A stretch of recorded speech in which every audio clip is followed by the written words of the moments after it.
Todos tenemos un concepto distinto de lo que es una vida ideal.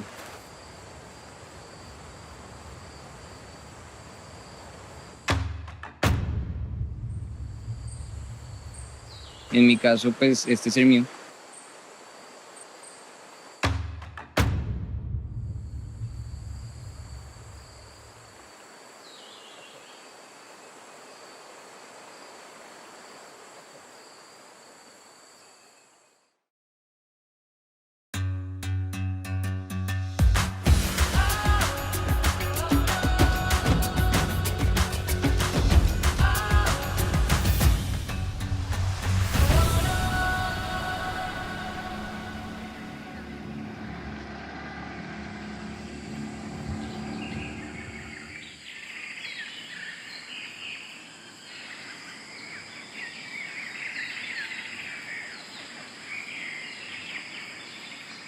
Soy Juan Pablo Bueno, soy biólogo de profesión y soy colombiano.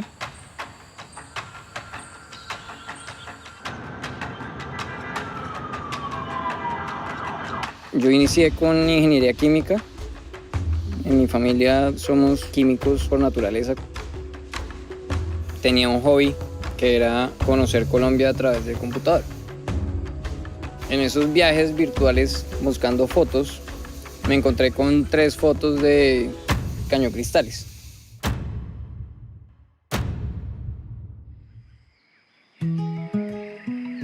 Y esas fotos con ese río morado, con estos colores increíbles, se volvieron para mí un tema de tengo que conocer ese lugar.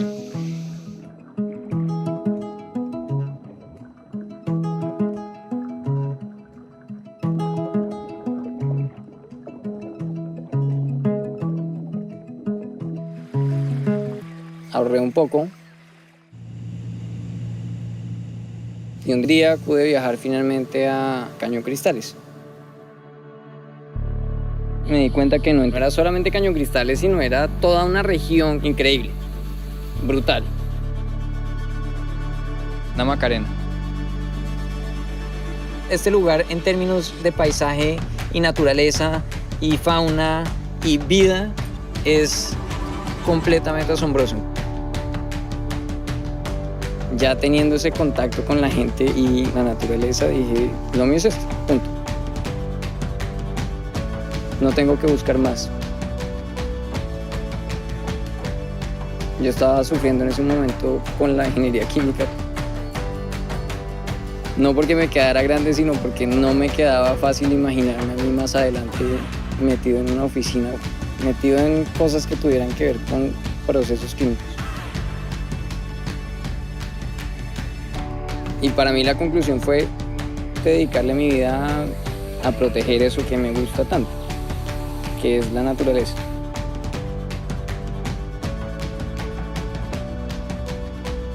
Quiero montar un hotel, un sitio en la Macarena que destinara parte de sus recursos para recuperar bosques.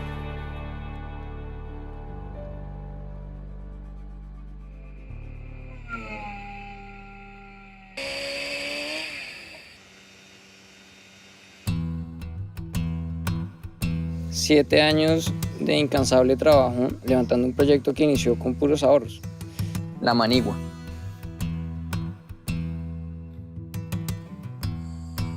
Eso fue un objetivo claro desde el comienzo con la manigua, y es que no quería que tuviera un impacto negativo en esta zona.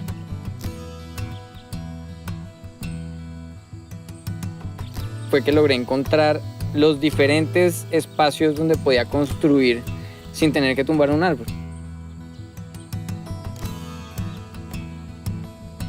Todos los insumos del hotel son biodegradables. Todo funciona con energía solar. Y de esta manera lograr que todas las personas que nos visiten se adapten a este entorno a través de la experiencia que nosotros generamos.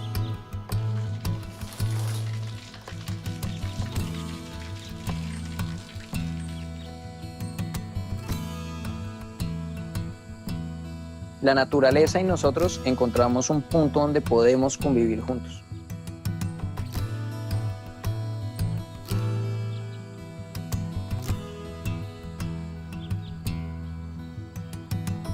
La selva es este lugar donde nada es monótono. Todos los días está uno a merced de los animales, está uno a merced del clima.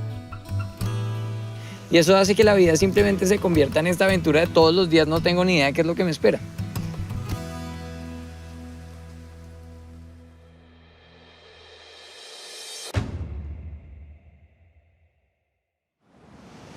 El año pasado el río Guayabero se le dio por crecer hasta un nivel que yo nunca pensé que llegaría.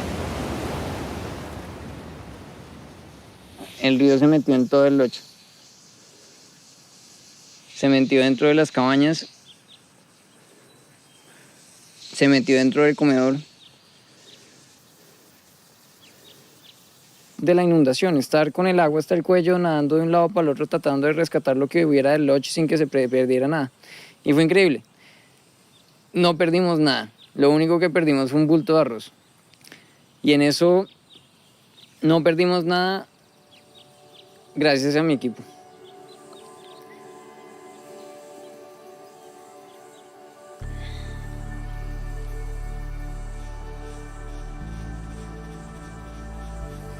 Mi equipo acá en La Manigua se convirtió en mi familia, pero en ese momento de la inundación le metió día y noche toda la ficha que este proyecto, que para mí es como mi bebé, pues no se muriera.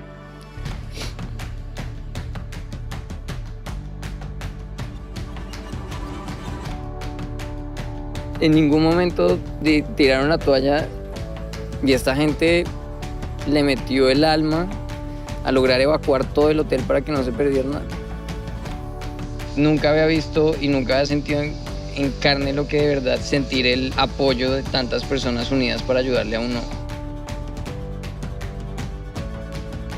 Y mirar a Juan Pablo cómo comenzar, ¿sí? Venir un señor de una ciudad a internarse acá a la selva, eso es como queda uno, queda sorprendido porque es difícil acostumbrarse de una ciudad de repente a internarse acá a la jungla. La naturaleza le dio un empujón para seguir más adelante, que a pesar de las dificultades que la naturaleza, siempre hay una luz al fondo del túnel.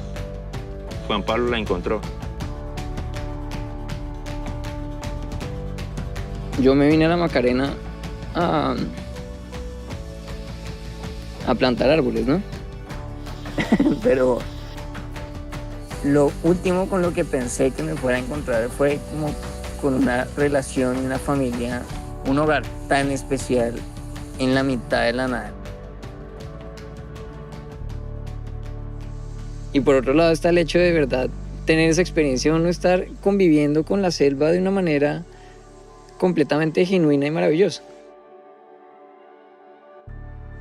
Ese crecimiento personal es el mejor pago que uno puede llegar a tener por lanzarse a perseguir un sueño.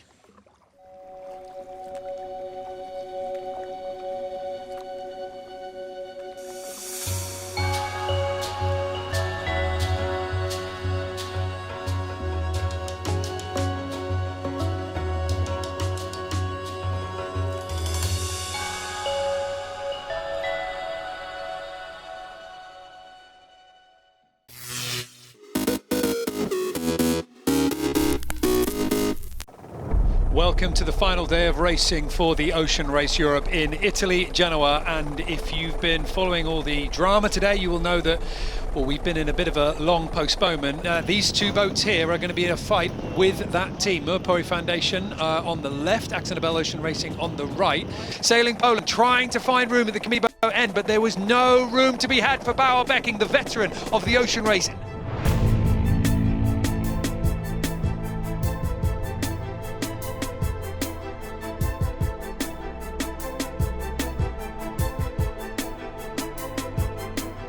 Germany start this one with Lingtao and Bureau Valet on their breeze. They're going to have a little bit of a hard time to try and punch out. No one turning around just yet, and by looking at the flags, it looks like it was a clean start. Bureau Valet just sneaking in at the committee boat in. That would have been very tight.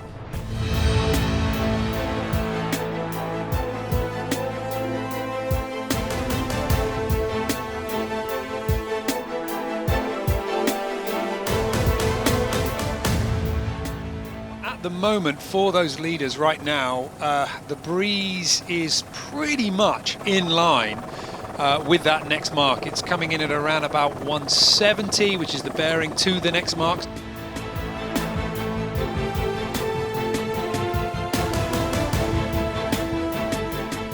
See how close they are as 11th Hour Racing Team go round the mark, Linked Out go round as well. And what do they do here? So the crucial thing will be what that angle is going to be like from this mark, whether it's going to fit into that power angle on the masthead Code Zero. And in fact, as we say that, look at that, Sally, new sail coming out of their hatch.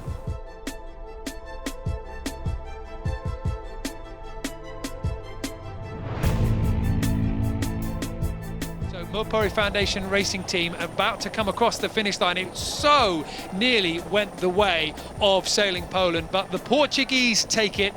Johan Rishom and Murpuri Foundation Racing Team cross the finish line. You're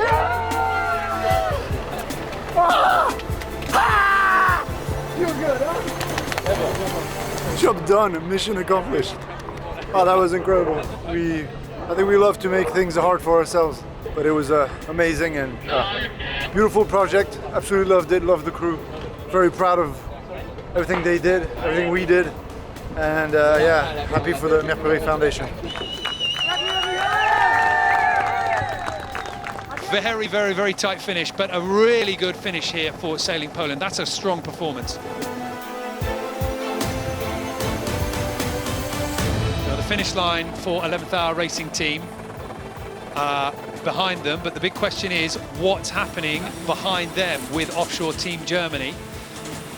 So 11th Hour Racing Team coming into the finish, sailing clear now. They are going to sail through the line first, Linked Out to windward. They can't affect them anymore. They desperately tried to take the breeze. All that Offshore Team Germany need to do now is bear away, sail through that line, and what a finish. Offshore Team Germany narrowly, by the thinnest of margins, hold on to what all their hard work has given them. They win the Ocean Race Europe in spectacular fashion. It has been probably one of the nicest events since a long time. I mean, I prepared that for 4 or 5 years probably, and it's a lot of work, and I'm so happy that that we managed so well. I'm super happy.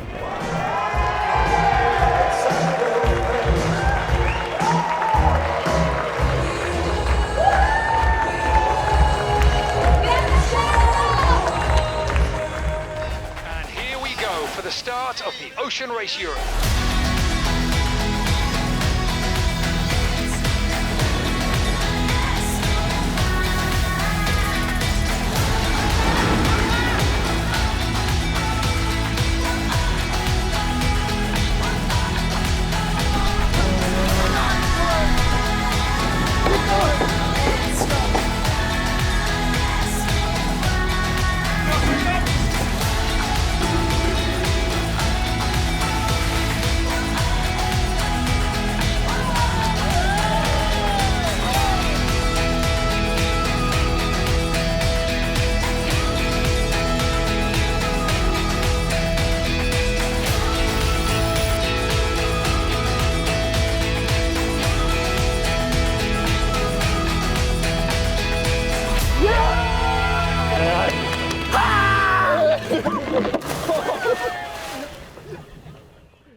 That was amazing.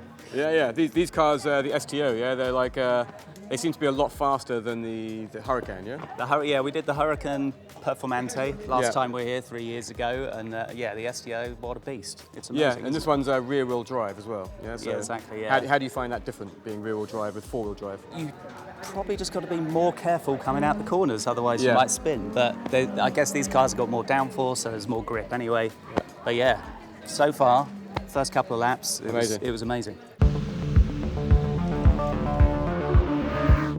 when you're on stage, you have a lot of, when you're performing in front of people, you have a lot of adrenaline, you have a lot of energy, but you also have to like really concentrate on what you're doing so you don't make mistakes.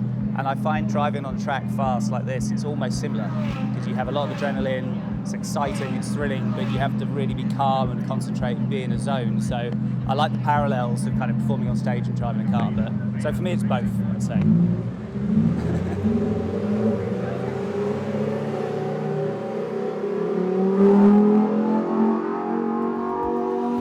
Yeah, I'd say the same. It's like being on stage, there is some similarity because you have like intense pressure, a lot of lights, really loud, and you have to stay kind of calm and control your nerves, you know, and I think driving is on the track is similar.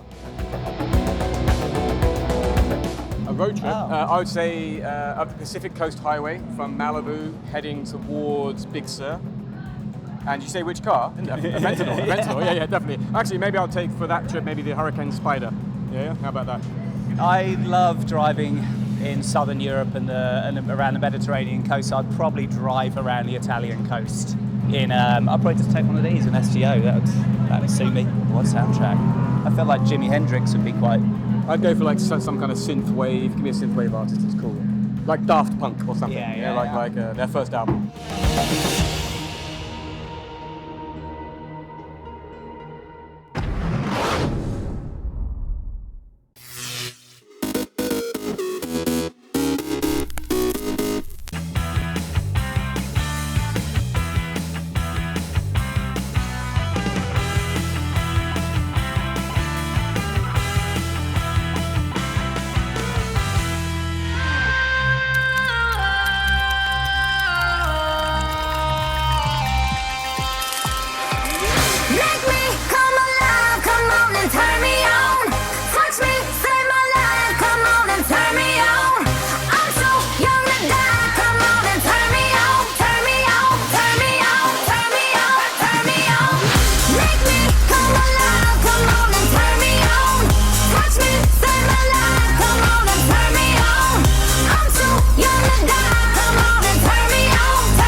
Hi, I'm Sohee, the designer of Miss Sohee.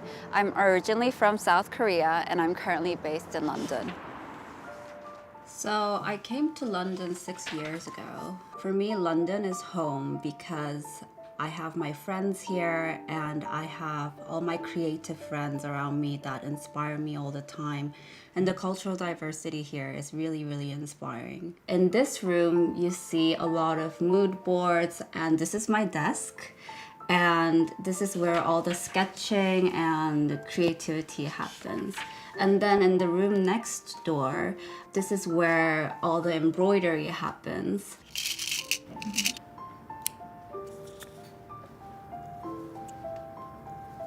Definitely, I think embroidery is painting with beads and fabric. Yeah, is it sewn down? No, but like the position of these three. So normally I always sketch and illustrate a lot before moving on to design. Sometimes I get inspired by my own drawings as well. So sketching is one of the most important stages in the process of designing. I think it's definitely when I see the dress on a model, when we do our first fitting. That's when you see the result of months of hard work and you finally see it on a person and you see it with movement, and that's when it's really magical. I grew up watching my grandmother sew all these beautiful traditional embroideries, and I didn't realize how beautiful they were until I grew up, and I really wanted to use the traditional methods and also the colors of the traditional embroidery into my design. When I first met Domenico and Stefano, I have to be honest, I was very nervous at first to explain them my work. But after I met them, I realized that they're very kind and very welcoming. And they were very, very supportive of my ideas. And they gave me complete freedom to be myself and express my vision. So I had a really great time meeting them. So for my collection, I really wanted to explore the elements that I really love. For this look especially, it's an explosion of flowers, and I really wanted to use the elements that are, you know, what I really love. So my collection in one word, I would say, is that it's my dream.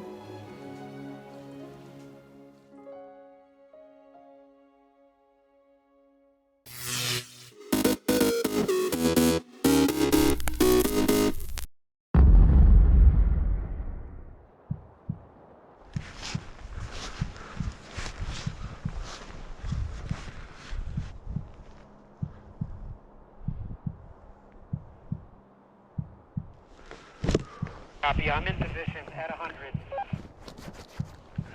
Austin is ready too. I'm just gonna take a couple breaths here.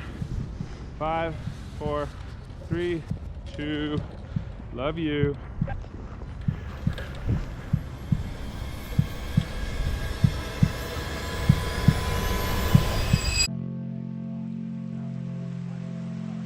All right, another beautiful morning.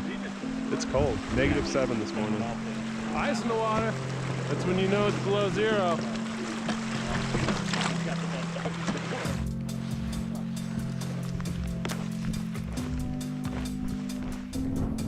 Get at the top of the cliff. Dropping in 5, 4, 3, 2, 1.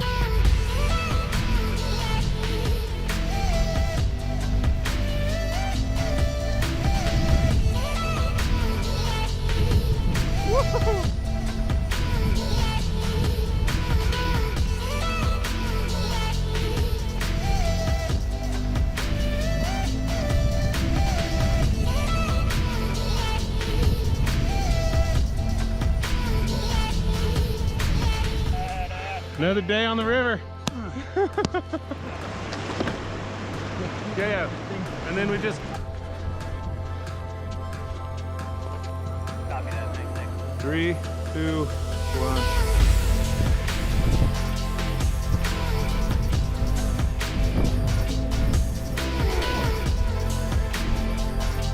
All right, man, have fun. It's gonna be a great landing. Fuck yeah, dude.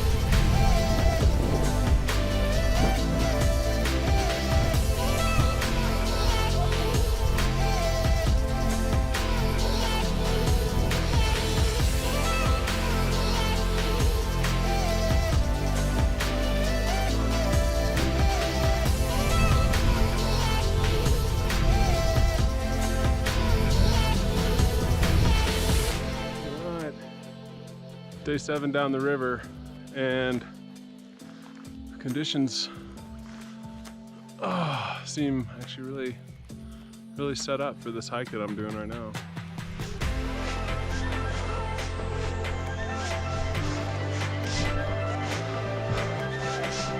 Yo, buddy, I should be able to see you now. Dropping 3, 2, 1. Love you guys.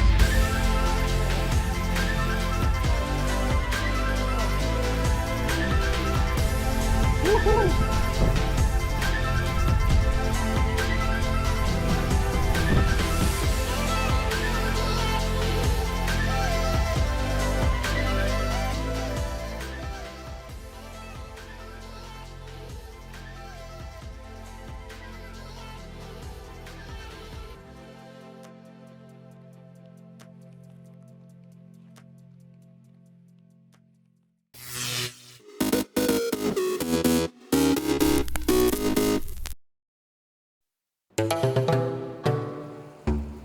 What I tend to look for when I go to places are things that are visually appealing.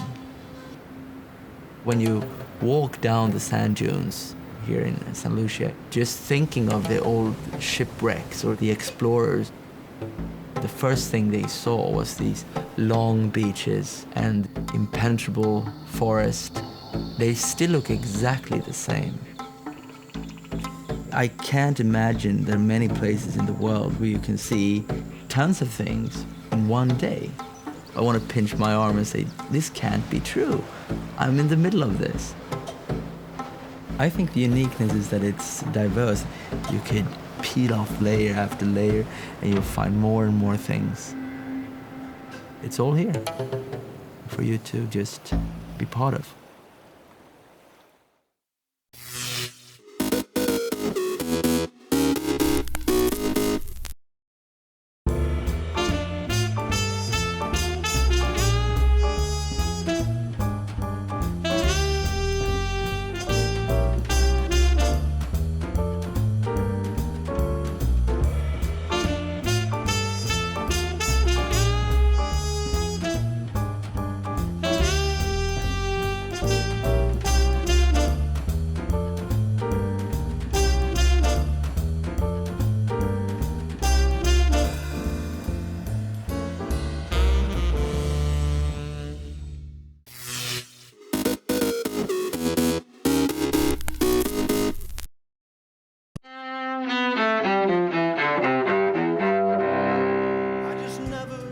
August 16th, 1977. The last chapter for the king of rock and roll in Memphis, Tennessee. That's where singer Elvis Presley dies at his Graceland mansion at age 42. Heart disease and years of prescription drug abuse are the causes of Presley's death. But Elvis's music and his popularity as the greatest star of rock's early years live on. 1948. In New York, the world of baseball loses a larger-than-life icon, Hall of Famer Babe Ruth. The Yankee slugger dies of throat cancer at age 53, a year after thanking fans paying him tribute. And I'm glad that I've had the opportunity to thank everybody. Thank you. 2003. Idi Amin, considered one of Africa's most brutal leaders, dies in Jeddah, Saudi Arabia at age 78. Amin's rule as dictator of Uganda oversaw the killing and torture of hundreds of thousands of people during the 1970s. 1954. Sports Illustrated, the weekly sports magazine created by Time and Life publisher Henry Luce, hits newsstands for the first time. And 1958, Madonna, the singer known as the Material Girl, is born in Bay City, Michigan. Her provocative persona has delivered both pop hits and media headlines since she first gained fame in the 1980s. Today in history, August 16th. Camille Bohannon, The Associated Press.